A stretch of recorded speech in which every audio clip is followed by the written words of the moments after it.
Topping our news tonight, Sarasota County's 2018 budget has some projected shortfalls. And the concern has county officials looking to make cuts in many different departments.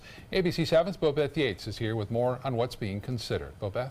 Well, the 2018 budget has a projected deficit of $5.4 million.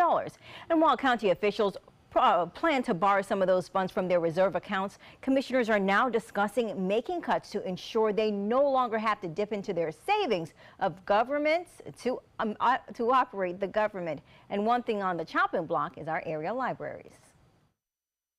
I'm aware that the county is looking at cutting budgets of many of our county services, and I'm here to express my concern about how that's going to negatively affect residents who use our libraries. One after another, concerned residents oppose the proposal to cut $1.7 million from area libraries. We encourage you to think about hopefully not decreasing, causing us to decrease hours of the library. Certainly looking at children literacy is a key function of success in our society.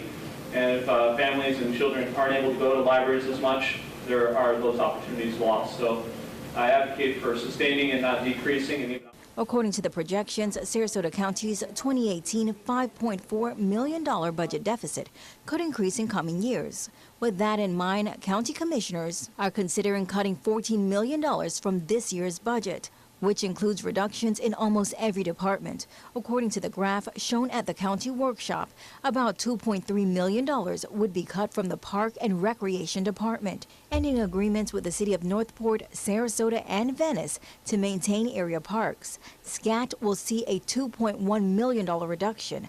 Health and Human Services, $1.3 million. And while the list of proposed deductions continue, residents repeatedly voice concerns about the cuts to area libraries. I think often about school children who live in the homes where there's no access to the internet and what a disadvantage it is to them to do homework for the children that have that access 24/7. And I'd hate to think of us cutting library hours, library services to these most vulnerable people in our community who absolutely critically need the library. That's not a nice to have, it's essential to have.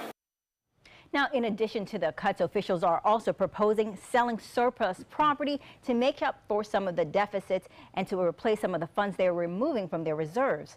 Now, some of those sales are also causing some concerns. Now, it's important to note that this is all just a proposal and nothing has been finalized just yet.